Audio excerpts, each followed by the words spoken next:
Assalamu alaikum my dear students, my name is Mohammad Rahil Sabar, your biology tutor for grade 12.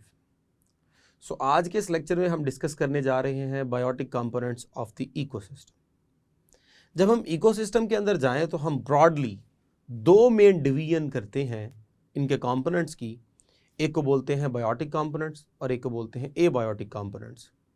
Biotic component से मुराद वो तमाम organisms हैं जो शामिल हैं, जबकि एबायोटिक से मुराद वो तमाम नॉन लिविंग सब्सटेंसेस हैं जो इकोसिस्टम में शामिल हैं। तो आज के लेक्चर में हमें जस्ट बायोटिक कंपोनेंट्स को डिस्कस करना है। बायोटिक कंपोनेंट्स की हम डिफरेंट क्लासिफिकेशंस को देखेंगे, जिनमें हम देखेंगे प्रोड्यूसर से क्या मुराद है, कंज्यूमर से क्या मुराद है और डिकम्पोजर्स के बारे में पढ़ेंगे। साथ ही साथ हम इन सब की एग्जाम्पल्स को भी डिस्कस करेंगे। तो आइए इन तमाम चीज़ों को सीखने के लिए चलते हैं लाइट बोर्ड की तरफ। डिस्कस करने जा रहे हैं बायोटिक कंपोनेंट्स ऑफ इकोसिस्टम।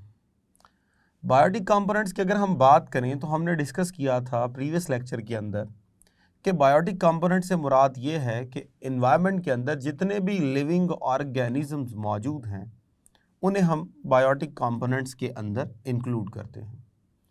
अगर हम फर्दर इनकी क्लासिफिकेशंस करें तो बायोटिक कंपोनेंट्स जो हैं वो तीन मेजर पार्ट्स में क्लासिफाई किए जा सकते हैं। The first one is producer, the next one is consumer and the last one is decomposer. तो ये तीन हमारे पास मेजर क्लासिफिकेशंस हैं जो कि लिविंग ऑर्गेनिजम्स की जाती है। आइए ज़रा इन सब को डिटेल में डिस्कस करते हैं विद देयर एग्जांपल्स। अगर हम बात करें प्रोड्यूसर्स की, तो प्रोड्यूसर्स के बारे में कहा जाता है कि बेसिकली ये organisms which can prepare their own food। सो ऐसे ऑर्गेनिज्म जो अपना फूड खुद प्रिपेयर कर सकते हैं उन्हें हम प्रोड्यूसर्स कहते हैं। अब जब अपना फूड खुद प्रिपेयर कर सकते हैं तो इनके लिए हम एक टर्म यूज करते हैं कि ये जो ऑर्गेनिजम्स हैं ये ऑटोट्रॉफ हैं। ऑटोट्रॉफ। सो ऑटोट्रॉफ से मुराद वो तमाम organism which can make their own food, जो अपना फूड खुद बना सकते हैं। अब इन ऑर्गेनिजम्स ने करना कुछ ये होता है कि ये कन्वर्ट करते हैं सिंपल इनऑर्गेनिक सब्सटेंसेस को इनटू ऑर्गेनिक सब्सटेंसेस।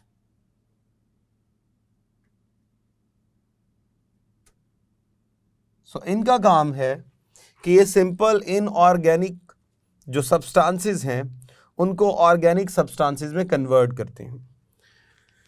अब ज़रा चेक कीजिएगा, एक तरफ हमने कहा कि इन ऑर्गेनिक सब्सटेंसेस हैं तो दूसरी तरफ हमने कहा ऑर्गेनिक सब्सटेंसेस हैं।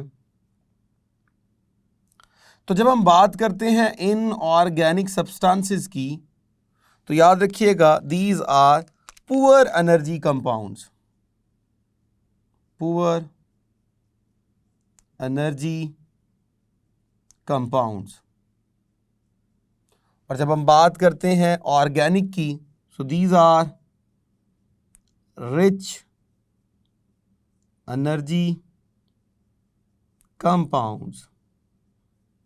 सो बेसिकली मेन पर्पस इनका ये होता है कि बॉडी के अंदर ऐसे कंपाउंड्स बनाया जाए जिनके अंदर एनर्जी बहुत ज़्यादा हो, क्योंकि इन्हीं प्रोड्यूसर्स के ऊपर आ जाके डायरेक्टली या इनडायरेक्टली पूरी जो जितनी भी हमारे पास लाइव्स हैं उन्होंने डिपेंड करना होता है। तो ये अपने अंदर मैक्सिमम एनर्जी जो है वो स्टोर रखते हैं। तो इन्होंने क्या करना है, पुअर एनर्जी कंपाउंड्स को रिच एनर्जी कंपाउंड्स में कन्वर्ट करना है। इसके लिए इनको एक प्रोसेस अडॉप्ट करना पड़ता है और उस प्रोसेस को हम बोलते हैं photosynthesis. So they perform photosynthesis.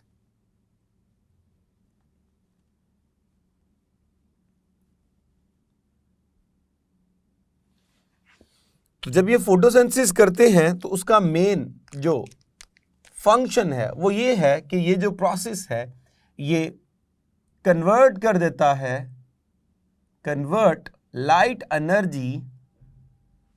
Energy into chemical energy.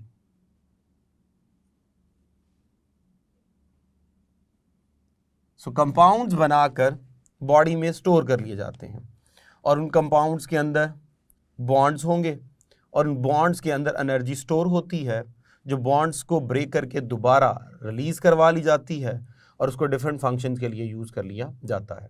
तो बेसिकली ये जो ऑर्गेनिजम्स होते हैं ये लाइट की एनर्जी को केमिकल एनर्जी में कन्वर्ट करके बाय परफॉर्मिंग फोटोसिंथेसिस अपने अंदर पुअर एनर्जी कंपाउंड्स को रिच एनर्जी कंपाउंड्स में कन्वर्ट करते हैं और इस दौरान इन्होंने इनऑर्गेनिक सब्सटेंसेस को ऑर्गेनिक सब्सटेंसेस में कन्वर्ट करना होता है। अगर हम इनकी एग्जांपल्स की बात करें तो हमारे पास इनकी एग्जांपल्स हैं प्लांट्स और अलगी। तो ये हमारे पास इनकी एग्जांपल्स हैं। नेक्स्ट हमारे पास जो सेकंड कैटेगरी है उसे हम बोलते हैं consumer.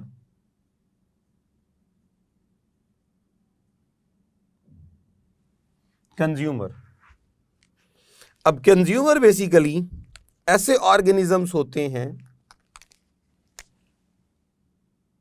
which are not able to make their own food.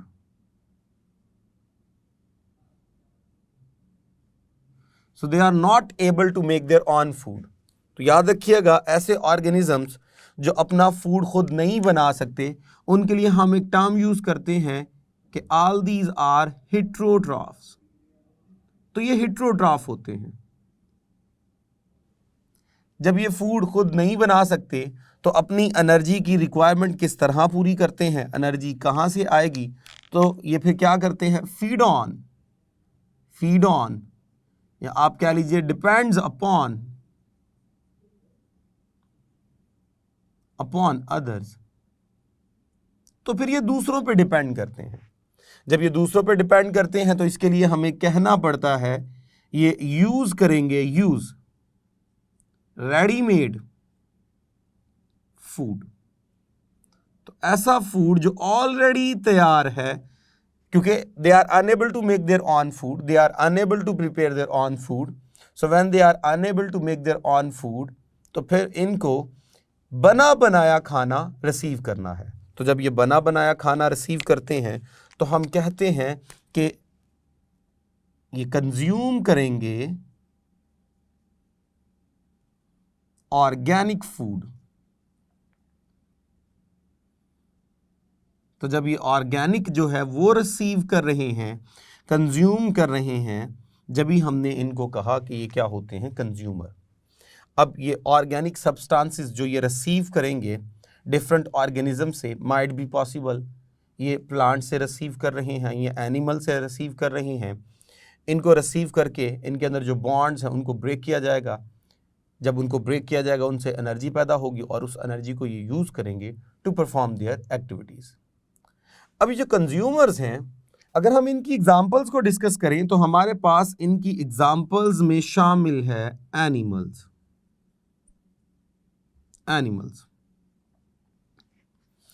अब हमारे पास कंज्यूमर्स को अगर फर्दर देखें तो इसको फर्दर भी क्लासिफाई किया जा सकता है। आइए ज़रा इसकी फर्दर क्लासिफिकेशन को डिस्कस करते हैं। The first one is herbivores. The next one is carnivores.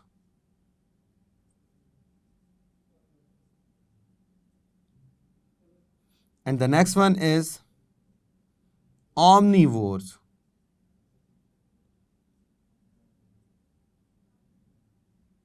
तो ये हमारे पास इनकी तीन जो है वो फर्दर क्लासिफिकेशंस हैं।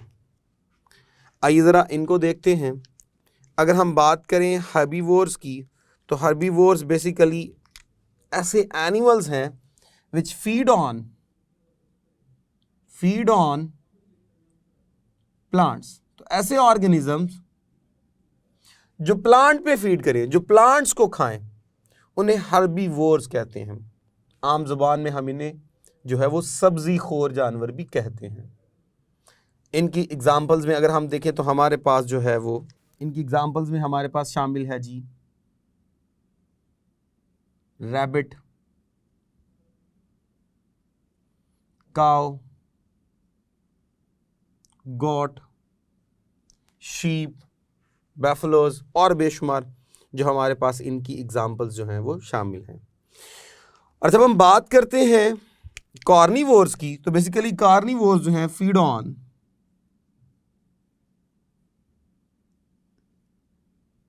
Other animals. तो ये दूसरे एनिमल्स के ऊपर गुजारा करते हैं, मीट पे गुजारा करते हैं। इन्हें हम आम जुबान में गोश्तखोर जानवर भी बोलते हैं। अगर हम इनकी एग्जाम्पल्स देखें तो हमारे पास लायन, टाइगर, डॉग, कैट, बेशुमार इसकी हमारे पास एग्जाम्पल्स हैं। अगर हम बात करें ओमनीवोर्स की, तो ओमनीवोर्स हमारे पास ऐसे ऑर्गेनिजम्स हैं विच फीड ऑन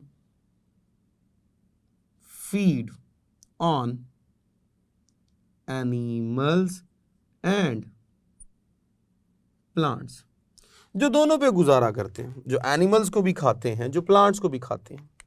अगर हम इनकी एग्जाम्पल्स देखें तो हमारे पास इनकी एग्जाम्पल्स में शामिल है फॉक्सेस, बियर, ह्यूमंस। तो ये ऐसे ऑर्गेनिजम्स हैं जो कि एनिमल्स के ऊपर भी फीड करते हैं और प्लांट्स के ऊपर भी फीड करते हैं। तो इस तरह इसमें हमने कंज्यूमर्स को डिस्कस किया। The next one and the last one is decomposers.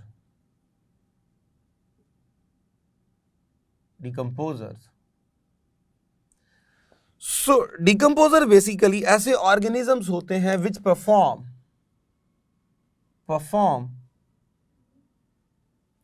Decomposition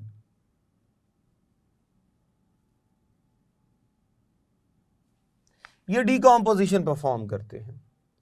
अब डिकम्पोजिशन से क्या मुराद है? डिकम्पोजिशन से मुराद ये है कि ये अटैक करते हैं,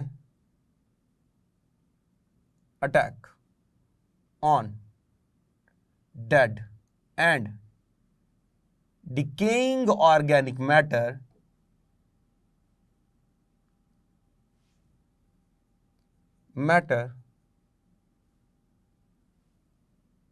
and convert them into simple inorganic substances। तो ये बेसिकली क्या करते हैं? अटैक करते हैं डेड और डिकेइंग ऑर्गेनिक मैटर पे। सपोज कर लीजिए मेरे पास यहां पर शामिल है डेड और डिकेइंग मैटर। सपोज कर लीजिए कोई फल है जो गल सड़ रहा है, सपोज कर लीजिए कोई एनिमल है, कोई प्लांट है जो डिकम्पोज हो रहा है, जो डेड हो चुका है। तो अब इनकी बॉडी में होते हैं complex organic substances, complex organic substances. अब वो कॉम्प्लेक्स ऑर्गेनिक सब्सटेंसेस डेफिनेटली वो क्या होंगे? वो कार्बोहाइड्रेट्स होंगे, वो लिपिड्स होंगे, वो प्रोटीन्स होंगे, वो विटामिन्स होंगे। तो अब क्या किया जाएगा? ये जो डिकम्पोजर हैं इनके ऊपर रिलीज करते हैं अपने एंजाइम्स। अब एंजाइम्स का काम है कि ये कॉम्प्लेक्स ऑर्गेनिक सब्सटेंसेस को ब्रेक करेगा और ब्रेक करके उनसे बना लेगा सिंपल इनऑर्गेनिक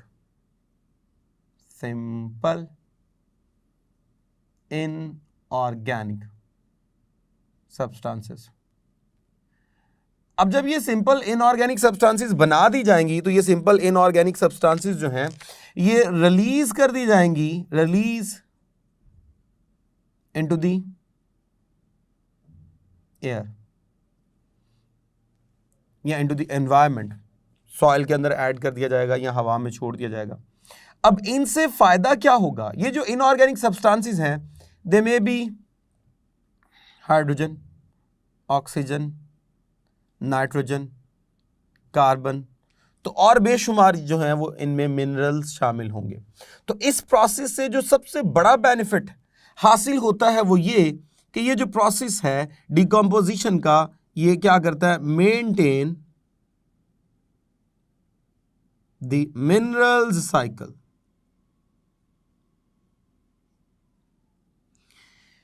ये मिनरल साइकिल्स को मेंटेन रखता है, यानी nitrogen cycle, carbon cycle, hydrogen cycle, ये जो सारी साइकिल्स हैं वो इस प्रोसेस की वजह से मेंटेन रहती हैं और इन ऑर्गेनिजम्स की वजह से मेंटेन रहती हैं। अगर ये ऑर्गेनिजम्स ना हो तो जितने भी मिनरल्स हैं ये हमेशा के लिए लिविंग की बॉडी में लॉक हो जाए और उनकी डेफिशिएंसी होना शुरू हो जाए। ये उनकी डेफिशिएंसी को फुलफिल करते रहते हैं, उसको साइकिल के अंदर जो है वो रोटेट करते हैं and we can use them again and again. इनकी अगर हम एग्जाम्पल्स की बात करें तो हमारे पास इनकी एग्जाम्पल्स में शामिल है बैक्टीरिया एंड फंगी। तो ये दो हमारे पास बेस्ट डिकम्पोजर हैं जो कि डिकम्पोजिशन का प्रोसेस परफॉर्म करते हैं। सो इस तरह हमने इस लेक्चर को कंप्लीट किया। अगर इस टॉपिक की इंपॉर्टेंस को देखें तो ये जो टॉपिक है ये लॉन्ग क्वेश्चन के तौर पे बहुत इंपॉर्टेंट है और पास पेपर्स में पूछा भी जा चुका है। तो आपने इस क्वेश्चन को लॉन्ग क्वेश्चन के तौर पे रेडी करना है। हाँ, इसमें से शॉर्ट भी पूछे जा सकते हैं, प्रोड्यूसर्स की डेफिनेशन पूछी जा सकती है, कंज्यूमर की डेफिनेशन पूछी जा सकती है, herbivores, carnivores, omnivore, decomposer, importance of decomposer, ये सारा कुछ जो है वो शॉर्ट के तौर पे भी पूछा जा सकता है। लेकिन जब आपने इसको लॉन्ग के तौर पे रेडी कर लिया तो चाहे इसमें से शॉर्ट क्वेश्चंस निकलें, चाहे इसमें से एमसीक्यूज निकलें, आपके लिए जो है वो कोई प्रॉब्लम नहीं होगी। सो इस क्वेश्चन को आपने लॉन्ग के तौर पे अच्छे तरीके से याद करना है। सो अब तक के लिए इतना ही, इजाज़त दीजिए for next lecture. Thank you very much. अल्लाह हाफिज़।